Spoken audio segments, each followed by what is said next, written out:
여러분 안녕하십니까? CBS 토론입니다. 코로나19로 위축됐던 한국교회의 선교지 방문 활동이 빠르게 회복되고 있습니다. 한 조사에 따르면 1년 미만 선교 활동이 재작년 대비해서 6배 정도 증가했다고 하는데요. 그간 긴 공백이 존재했기 때문에 선교지 방문의 내용과 방식에 있어서 더 많은 고민과 준비가 필요한 것 같습니다. 그래서 오늘 토론에서는 해외 선교지 방문 어떻게 해야 하나 주제를 가지고 함께 이야기 나눠보도록 하겠습니다. 오늘 나와주신 패널을 소개하도록 하겠습니다. 먼저 인터서브 인도 선교사시고요. 인터서브 코리아 본부에서 교회관계 사역을 하고 계신 공갈렙 선교사 나오셨습니다. 안녕하세요. 이어서 삼일교회에서 해외 선교 디렉터로 사역하고 계신 양석효 목사님 나오셨습니다. 반갑습니다. 네, 오늘 자리해 주셔서 감사합니다. 네. 네, 목사님 요즘 이제 여름이 다가오고 있고 해외 선교 사역이랄까 그런 시즌인 것 같은데 많이 바쁘실 것 같은데 어떠신가요, 요즘에? 네, 이제 올 초부터 이제 본격적으로 조금씩 선교 사역을 시작을 하고 있습니다. 이제 코로나 때문에 3년 동안 전혀 이 활동을 하지 못하다가 그렇죠. 지난 겨울부터 이제 올해 겨울부터 조금씩 이제 선교 유문을 열어가고 있는 상황이고 이번 여름 선교는 저희 성도님들 해외 선교 같은 경우는 한 900여 분 정도 지금 참석을 할 거라고 생각을 하고 있고요. 네. 대만, 일본, 미얀마, 캄보디아, 몽골, 중동, 난민, 그리고 힌두권 총 7개 지역을 이번에 좀 섬길 예정입니다. 삼일교회에서 한 900여 명, 거의 1000명 가까운 네네. 성도님들이 여름 선교 사역을 위해서 준비하고 계시다. 네. 굉장히 많은 수인 것 같고 바쁘실 것 같은데 괜찮으신가요? 네, 괜찮습니다. 코로나19 때문에 그동안 사실 못했었잖아요. 예, 못했습니다. 교회에서 어떤 기대하는 마음이랄까 그런 게 좀 다를 것 같기도 하고 아니면 좀 조심스러울 것 같긴데 어떠세요? 이제 저희가 보통 대만, 일본 같은 경우는 이번에 대만이 52차고 일본이 48차입니다. 그러니까 대만 선교를 시작한 게 1994년도부터 시작을 해서 이미 지금 거의 27년, 28년, 거의 30년 가까이 돼가고 있고요. 일본 같은 경우도 98년도부터 시작을 했으니까 아주 오랜 시간 동안 저희가 두 지역을 섬겼는데 연계했던 교회들이 다 이렇게 20년씩 혹은 15년 이상씩 관계했던 교회들이 굉장히 많습니다. 그래서 저희가 현지 이제 지역을 방문할 때는 그냥 단순히 뭔가를 하러 간다라는 느낌보다는 가족을 만나러 간다라는 그런 느낌이 훨씬 더 강합니다. 3년 동안 못 봤다가. 예. 그래서 다른 지역들도 마찬가지고 오랜만에 가족을 만나러 그 지역을 간다 이런 마음으로 성도님들이 다 준비를 하고 있습니다. 네, 뭔가 좀 느낌이 남다른 것 같은 게 느껴지긴 하는데요. 우리 선교사님 또 자리해 주셔서 너무 감사합니다. 요즘에 이제 해외 선교 준비 중인 교회들이 제법 있을 것 같고요. 네네. 지난 3년 동안 못했던 것도 있긴 하니까 혹시 준비 이제 주변의 이야기를 듣거나 하는 것들 분위기 좀 느끼시는 게 있다면 말씀 부탁드릴게요. 예, 저도 이제 한국에서 사역을 최근에 하면서 지역 교회들 계속 방문해서 단기 선교팀을 준비하는 데 도움을 드리고 있고 선교지 현장의 선교사님들 이야기를 좀 들어보면 올해부터 본격적으로 다시 재개되는 분위기인 건 확실한 것 같고요. 근데 교회마다 어떻게 준비해야 될지 그 부분에 대해서 코로나 기간이 좀 다시 생각하는 그런 시간이었던 것 같아요. 그래서 예전에 했던 방식으로 하기보단 어떻게 더 잘 준비할지에 대한 고민이 있었고 좀 건강한 교회 같은 경우에는 그런 선교사나 선교단체에 문의를 해서 그런 컨설팅을 통해서 준비하려고 하는 그 교회의 흐름도 있고 아예 해외에 나가는 것보다 코로나 때 국내에 있는 이주민 사역에 대한 관심을 가지면서 그 사역을 계속 이어가자라고 해서 아직까지도 해외에 나가는 걸 조금 조심하고 국내에 있는 이주민들 다문화 사역을 하려고 하는 그런 또 건강한 교회도 있고요. 또 어떤 교회는 교인 수나 청년들의 수가 확실히 많이 줄어들면서 해외로 나가는 것을 아직까지 못하고 있는 그런 교회들도 있습니다. 저희 오늘 토론에서 이제 다룰 얘기가 이제 저희가 해외 방문 활동이라고 이제 오프닝에 나왔지만 교회에서는 주로 그런 말을 안 쓰고 단기 선교 이렇게 말을 쓰거든요. 근데 이제 단기 선교란 말이 맞는가? 보통 이제 여름 휴가나 방학 동안에 가는 것을 그거에 대해서 좀 먼저 짚고 가면 좋겠는데 어떻게 생각하시나요? 우리 선교계에 대해서의 용어로 보면은 장기 선교, 단기 선교 이렇게 있는데 장기 선교사는 2년 이상 장기로 거기에 체류하면서 하는 사람이고 단기 선교사는 보통 한 3개월에서 2년 정도 그곳에서 체류하면서 사역하는 사람이거든요. 그래서 이렇게 짧게 한 일주일, 2주일 정도로 교회가 가는 것은 단기 선교 여행이죠. 그러다 보니까 해외 비전 트립 이런 이름으로 가기도 하고 어떤 교회는 해외 단기 봉사 이렇게 하기도 하고 예, 해외 단기 선교 여행 이렇게 하기도 하는데 그걸 그냥 통칭해서 단기 선교라는 말이 너무 익숙해진 용어인 것 같아요. 그러니까 저도 예. 그게 더 많이 듣고. 그런데 원래대로 하면 최소한 3개월에서 2개월 정도 거기서 체류하면서 사역하는 사람을 원래대로 하면 단기 선교사라고 하죠. 3개월에서 2년 정도. 네.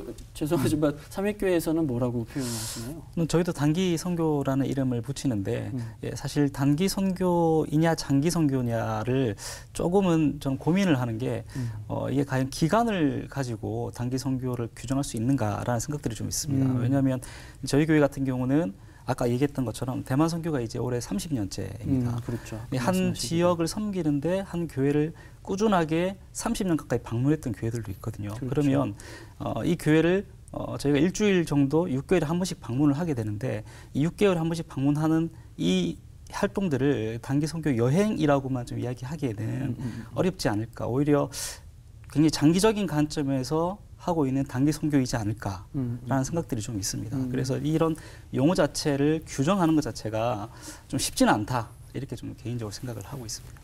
일단 이게 해외 비전 트립이나 뭐 단기 선교 봉사가 됐든 뭐 훈련 프로그램이 됐든 하는 이유가 유익이 있어서라는 생각이 드는 거죠. 그래서 교회에서 생각할 때 이걸 하는 이유와 그다음에 선교지에서 생각할 때 하는 이유가 다를 것 같은데 선교지 입장에서 좀 대변해 주신다면 단기 선교 여행팀이 온다. 그러면 어떤 유익이 있다고 생각하시나요?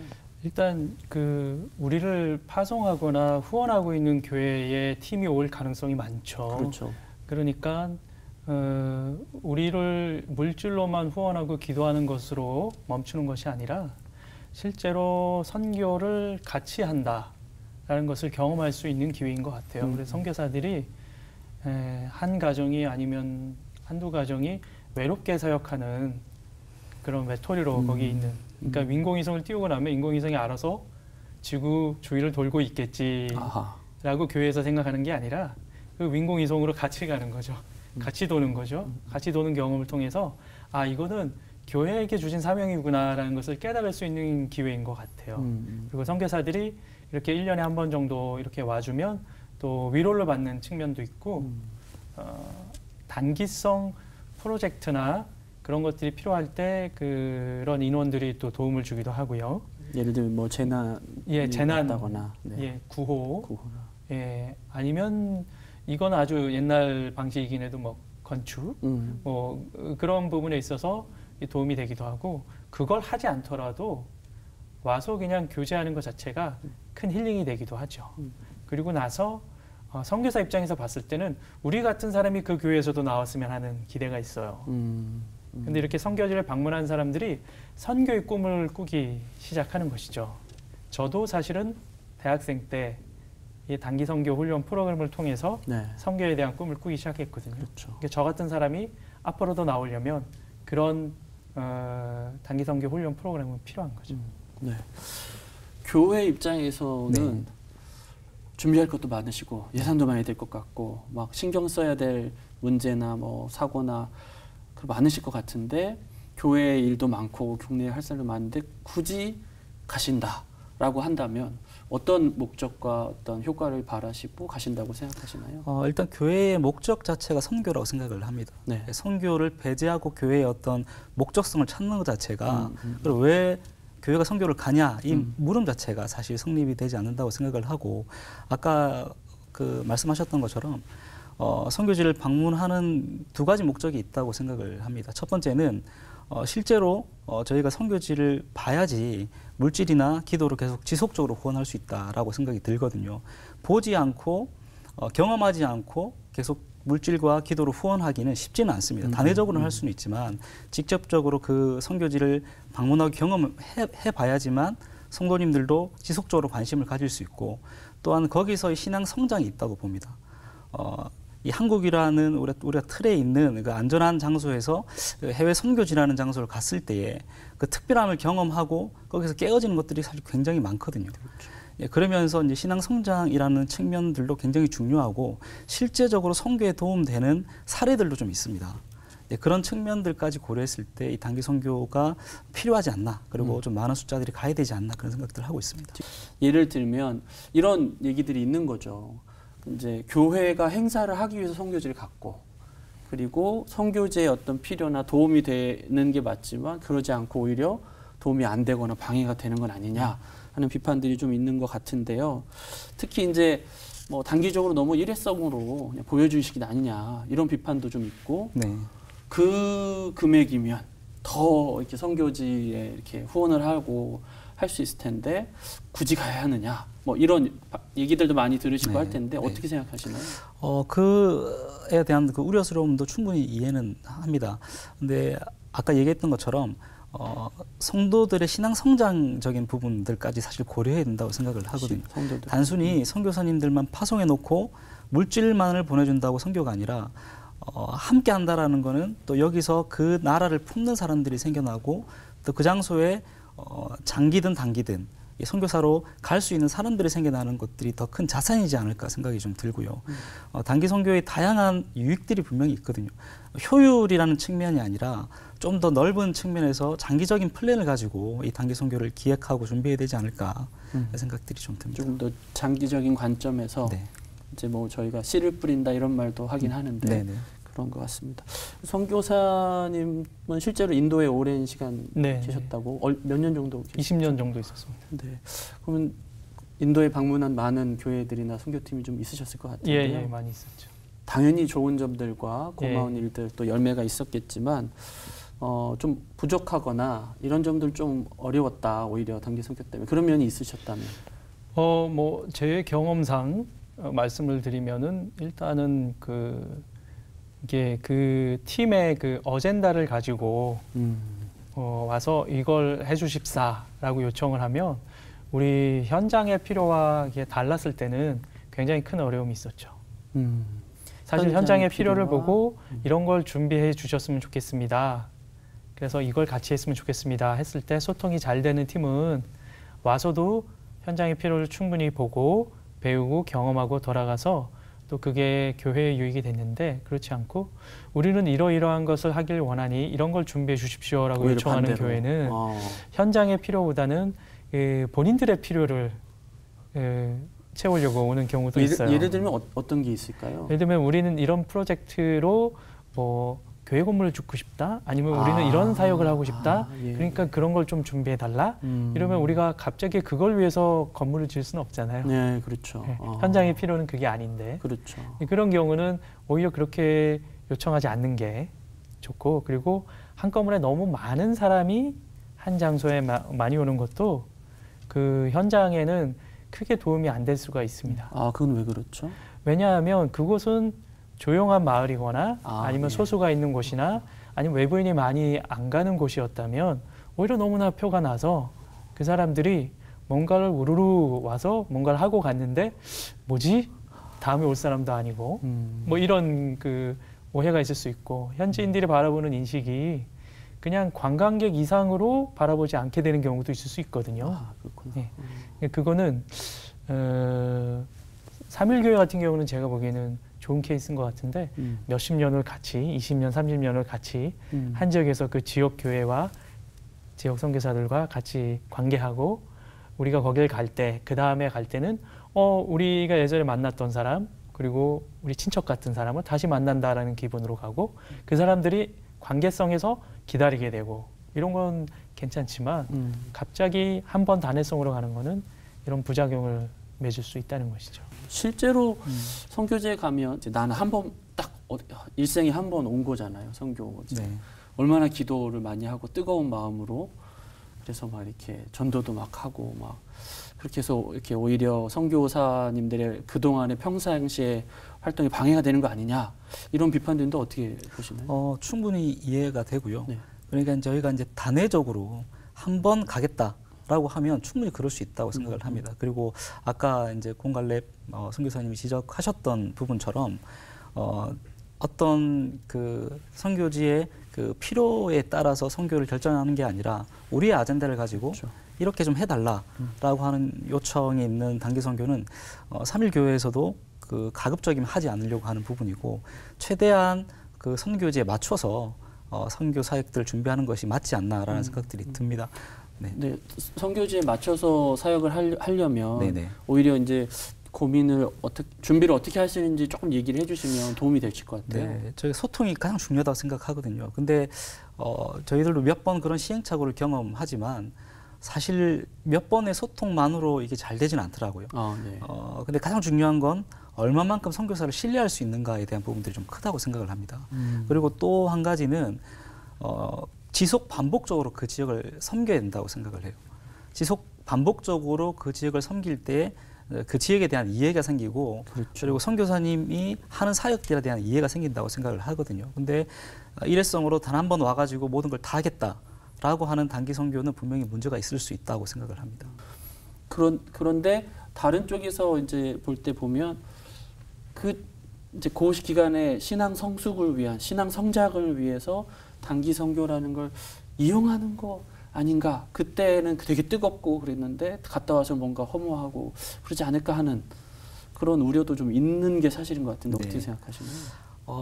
사실 선교가 일상이 돼야 된다. 이 문구는 저희가 항상 이야기하는 부분들인데 사실 단기 선교도 우리 삶의 일부분이고 우리가 전체적인 삶을 선교로 만들어가기 위해서는 필요한 한 과정이라고 생각을 합니다. 성도들이 다양한 선교의 현장들을 경험해야 된다고 생각하거든요. 우리는 매일 선교 현장을 일상에서 살고 있는데 또 다른 특별한 그 삶의 선교 현장으로 들어가서 그것들을 경험하고 나와서 또 다른 일상으로 가는 부분들은 분명히 필요하거든요. 우리의 모든 사람들이 다 선교사가 될 수는 없지 않습니까? 특정 누군가가 부르심을 받고 선교에 헌신을 하게 되는데 그 모든 과정들을 함께 경험해 나가면서 선교사의 삶에 대한 부분도 이해를 하고 또 우리의 일상에 대한 선교의 어떤 삶에 대한 부분들을 이해하는 그 모든 과정들이 이 단기 선교라는 특별한 순간들을 통해서 경험해야 되는 것 아닌가 이런 생각들을 좀 하게 됩니다. 자연스럽게 다음 질문이랑 연관이 되는 것 같은데 그러니까 이런 얘기인 거죠. 단기 선교 혹은 비전 트립이라고 부르는 것에 부정적으로 보는 시각에는 가는 것까지만 딱 있고 갔다 오면 이제 끝나는 거죠. 그리고 또 돌아오는 날 또 면세점 들려서 사고 여행 갔다 왔다고 좋아하고 그 다음에 전혀 선교적이지 않은 삶을 네. 사는 것 같다라는 비판 앞에 어떻게 하면 그렇지 않고 또 연장선상에서 선교의 삶을 살 수 있을까? 삼일교회 예를 좀 제가 네네. 들면 6개월에 한 번씩 저희는 선교가 있습니다. 여름, 겨울 선교가 있는데 아까 말씀드렸던 것처럼 대만이 이제 52차, 그리고 일본이 48차, 미얀마가 30차 이렇습니다. 그러니까 갔던 지역을 30년 가까이 계속 이 섬기던 문화가 이 삼일교회 문화인데 지금은 그때 젊었을 때 20대 때 일본 선교를 갔고 대만 선교를 갔던 분들이 이제는 다 나이가 들어서 결혼을 하고 아이들이 있고 이런 상황들입니다. 그러니까 이제는 삼일교회의 대만 일본 선교는 어떤 느낌이냐면 집사님들이 자기 아이들과 함께 그 선교지를 같이 가는 거예요. 6개월 동안 휴가를 모으고 재정을 모아서 같이 그 선교를 참여하고 또 아이들을 이 선교에 훈련시키고 교육시키고 또 돌아와가지고 지속적으로 그 교회와 연결해서 연락을 하고 주고받고 또 그 이후에 6개월이 또 차면 또 역시 마찬가지 휴가를 모으고 재정을 모아서 그 선교에 동참하고 이런 삶의 패턴들이 단순히 단회적인 것들이 아니라 20년, 30년 쭉 이어지는 그런 사례들이 있습니다.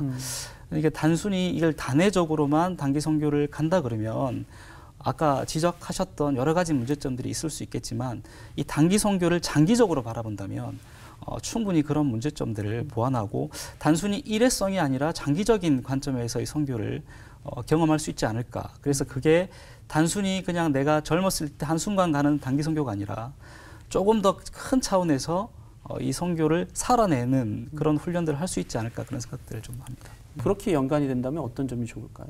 그러니까 일단은 그걸 좀 구체적으로 말씀을 드리면 도전을 받는 경험이잖아요. 도전을 받는 경험은 이게 팔로우업이 되지 않으면 그 도전은 받고 끝납니다. 근데 이게 팔로우업이 된다는 것은 3.1교회 예같이 지속적으로 그 교회와 그 지역과 소통해서 그 다음에도 가고 이어지고 대를 이어서 이어지고 하는 그런 케이스도 있고 그 외에 특정한 국가에 가서 지리적인 문화적인 경계를 넘는 경험을 통해서 그 나라 사람이 아닌 다른 나라 사람이더라도 다른 환경에 있는 사람이더라도 관심을 가지게 되는 그렇죠. 그런 것을 한국에서 가능하게 한다는 거죠. 그러니까 저는 이게 단순히 그냥 해외 선교라는 개념으로 접근하기보다는 선교 자체가 나의 삶이다라고 얘기하신 양석규 목사님 말을 저는 100% 공감하는데 저희 선교단체도 사실은 라이프 에즈 미션, 삶 자체가 선교다라고 하는 그런 그 모토를 갖고 있거든요. 네. 그런 것처럼 일반 성도들이 그냥 선교사로 살아가는 거죠. 왜냐하면 하나님께서 선교사인데 그 선교에 내가 동참하는 거니까. 그런 관점에서 보면 그 도전받은 것이 계속 그 도전 이후에 나의 것으로 자양분으로 계속 이렇게 성장하려면 이후에 팔로우업이 필요하다. 팔로우 프로그램이 필요하다. 네, 그걸 말씀을 드리고 그 팔로우업은 다시 그곳을 가는 3.1교회의 케이스도 있겠지만 이곳에서 또 다른 문화의 경계를 넘는 훈련이나 경험들을 이어가는 것이 될 수도 있는 것이죠. 두 가지 측면에서 말씀을 더 드리고 싶은 건 네네네. 단기 선교 여행을 갈 때, 단기 선교를 갈 때 어떻게 가느냐, 무엇을 하러 가느냐. 가장 첫 번째는 배우려고 간다. 그들의 문화를 경험하고 배우고 그들로부터 배우려고 한다.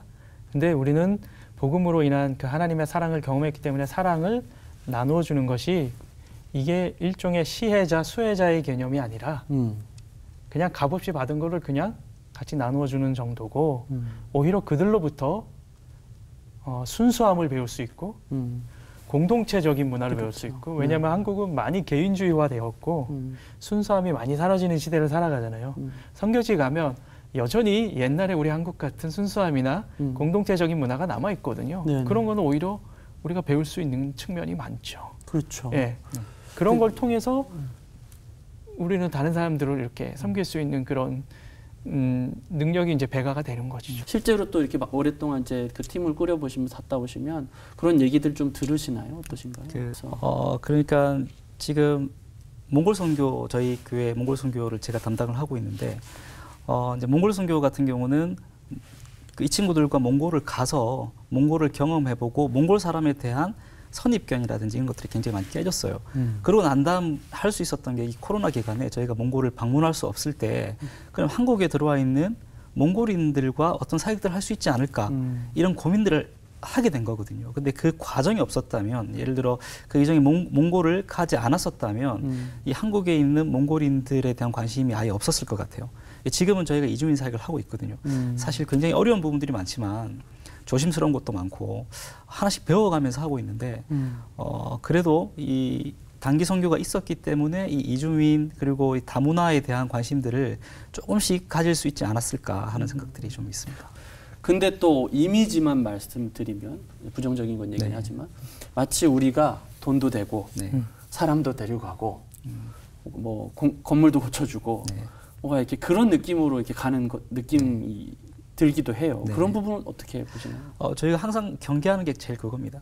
우리가 뭔가를 베풀러 갈 때 어떤 갑의 위치에서 베푸는 게 아니라 사실 선교는 뭘 하러 간다라기보다는 어떻게 관계할 것인가가 더 중요한 것 같아요. 우리가 뭘 주행을 할 것이다. 이렇게 생각을 하게 된다면 항상 그게 되지 않을 때 속이 상하고 문제가 생기고 트러블이 생기고 그런데 아주 심플하게 우리가 어떻게 관계할 것인가 이런 고민들을 하고 갔을 때는 조금은 더 좋은 선교의 방향으로 가고 있지 않나 그런 생각들이 좀 듭니다. 선교사님 어떠세요? 네, 맞습니다. 가장 최근에 앵코이 데이라고 세계 선교 전략 회의가 있었는데 거기에서도 중요한 주제가 그런 거였습니다. 선교사가 현지에서 뭘 할 것인가 동반자가 되어야 된다. 현지인들이 주인공이 되어야 된다. 현장 선교사들도 그런 고민들을 하면서 반성을 했는데 짧게 방문하는 교회도 동일한 마음으로 그들과 동반자 소통하고 그들을 주인공으로 세워주고 그들이 이렇게 주체가 되었을 때 그걸로 기뻐할 수 있는 그런 교회 단기 선교팀이 되면 아무리 가도 지나침이 없을 정도의 그런 효과가 있을 수 있겠죠. 이제 파트너십이라는 말을 저희가 제법 오래 썼는데 그런데 이제 구체적인 영역으로 들어가면 뭐 어떤 생각이 드냐면 이제 선교를 우린 선교를 하러 간 거니까 복음을 전해야 되고 막 이게 너무 중요해가지고 그 나라의 문화라든가 전통이라든가 심지어 이제 종교까지 어디까지 그래서 이제 존중을 해야 되는가 뭐 이런 고민이 좀 있을 것 같은데요. 이게 사실 긴 시간이 필요한 거지만 그런 부분을 조금 지혜를 나눠주신다면. 제가 인도의 역사와 문화를 공부를 했는데 거기 있는 학교에서도 공부를 하고 뭐 이렇게 인도인들하고 오랫동안 같이 교제를 하고 소통하고 하는 그런 과정들이 있었는데 그레이 에리어라고 할 수 있는 그런 회색 지대는 분명히 있습니다. 우리가 신학적으로 이걸 어느 선까지 가능할 것인가에 대한 부분은 분명히 있어요. 그런데 그렇지 않고 확실하게 문화적인 영역이라서 우리가 배우면 그들과 소통할 수 있는 여러 영역들이 굉장히 많아요. 그러니까 그레이 영역까지 우리가 갈 필요는 없죠. 그건 선교사들이 고민하면서 계속 개척해야 될 영역이고 신학자들하고 그렇지만 단순히 예를 들면은 이제 음식이나 아니면은 의복이나 이런 거는 그 사람들 걸 입으면 되죠. 그럼 좋아하거든요. 근데 우리 옷을 입고 가고 우리 음식만 먹고 싶어. 단기 팀이 갔는데 일주일 가는데 계속 김치 먹으려고 하고 계속 우리 것만 먹으려고 하고 그럴 필요는 없죠. 조금 불편해도 그들의 문화를 존중하는 측면에서 그들이 제공하는 음식을 먹고 그들의 옷을 입고 그들의 언어를 조금이라도 배워서 같이 소통하려고 노력하면 그들은 우리의 그 의도를 존중해 준다는 거죠. 이제 무슬림 회당에 사원에 간다거나 아니면 뭐 이제 인도나 이런 지역이나 뭐 아니면 거기 이제 불교 회당에 갈 때 그런 의복 전통 그렇죠. 의복들이 있잖아요. 그런 거를 입는 것들은 어떻게 생각하시나요? 전혀 문제될 건 없다고 생각을 하고 아까 선교사님이 말씀하셨던 그 회색 지대에 대해서는 선교사님이 현지에서 판단을 해주실 거라고 저희는 생각을 합니다. 그래서 저희가 판단할 수 없는 것들이 있거든요. 그런 것들은 현지 선교사님의 도움으로 현지 선교사님이 판단해 주시면 네, 그렇게 좀 저희 진행하면 될 것 같습니다. 선교지 오래 계시니까 그런 이제 애매모호한 것들을 사실 이제 선교사님들이 많이 제시를 해주실 것 같다라는 생각이 드는데. 오늘 주제까지는 아니지만 이제 그 다소 이제 공격적인 뭐 이렇게 땅밟기 기도를 하고 뭐라든가 사원에 뭐 이렇게 더 기도를 한다던가 아니면 뭐 또 뭐가 있을까요? 뭐 좀 위험한 일과 관련이 된다던가 뭐 그런 부분이 있다면 좀 말씀을 해주시면 어떨까요? 준비하시는 분들을 위해서. 우리나라 선교가 본격화된 게 1980년대부터라고 보면 지난 한 30년에서 40년 정도의 아주 열심히 있는 선교가 이루어졌잖아요. 이제는 우리가 청년에서 장년으로 넘어가는 시기가 됐거든요. 그럼 우리 안에도 성숙함이 필요한데 그렇게 저돌적으로 하는 선교 행위가 하나님이 기뻐하실 것인가를 먼저 생각해 보면 좋을 것 같아요. 현지인들이 기뻐하지 않는다는 건 확실하겠지만 우리는 하나님이 기뻐하신 것인가 아니면 자기 만족인가 내가 영적인 카타르시스를 느끼기 위해서 하는 것인가도 잘 생각해보고 판단하는 게 좋을 것 같고 저는 그들의 문화를 존중한다는 면에서 그들의 문화를 종교적인 것까지 수용하라는 얘기가 아니라 그들에게 안 좋은 관계, 소통하지 못하는 관계가 된 상태에서 좋은 것을 주려고 해도 그들은 받지 않을 겁니다. 그렇죠. 그러면 우리는 최소한 그들이 하고 있는 종교 행위를 믿지는 않고 받아들이지 않아도 그대로 인정해 줄 필요는 있습니다. 방해는 하지 말아야죠. 저희가 시간이 많이는 없지만 이런 부분들을 좀 잘 고려해 주시면 잘 준비하면 더 좋을 것 같다. 이런 것들이 있으시면 좀 말씀 끝으로 부탁드리겠습니다. 네, 올해 여름부터 본격적으로 이제 코로나 이후에 단기 선교가 많은 교회에서 이제 진행을 하게 되는데 저는 이제 가장 먼저 거길 왜 가는가에 대한 그 생각을 하셨으면 좋겠고 이게 단회적으로 가는 것이 아니라 단회성 행사일지라도 그걸 통해 준비하는 과정에서 끝나고 나서 또 그 팔로우업하는 과정에서 인생의 어떤 전환점이 될 수도 있는 기회라는 생각으로 가시면 좋겠다 생각이 들고 적극적으로 배우려고 하는 자세, 그 지역 문화를 이해가 안 돼도 수용하고 배우려고 하는 자세, 그곳 현지인들과 호흡하려고 하는 자세, 그리고 그곳의 선교사님들에게 위로가 되려고 하는 자세가 있다면 돌아와서도 굉장히 큰 그 유익이 될 거라는 생각이 들어요. 개인과 교회 측면에서. 그리고 아까 말씀드렸던 것을 강조 차원에서 말씀을 드리면 삶을 이어 쓰는 선교가 되면 참 좋겠다. 그리고 내 삶 자체가 선교이기 때문에 이곳에 와서 나 선교지 아니기 때문에 선교 이제는 그만두고 내일 그대로 해야지 이게 아니라 나는 선교사로서 이곳에서 또 계속 그 삶을 이어간다라고 생각하면 좋겠다라는 생각이 듭니다. 네.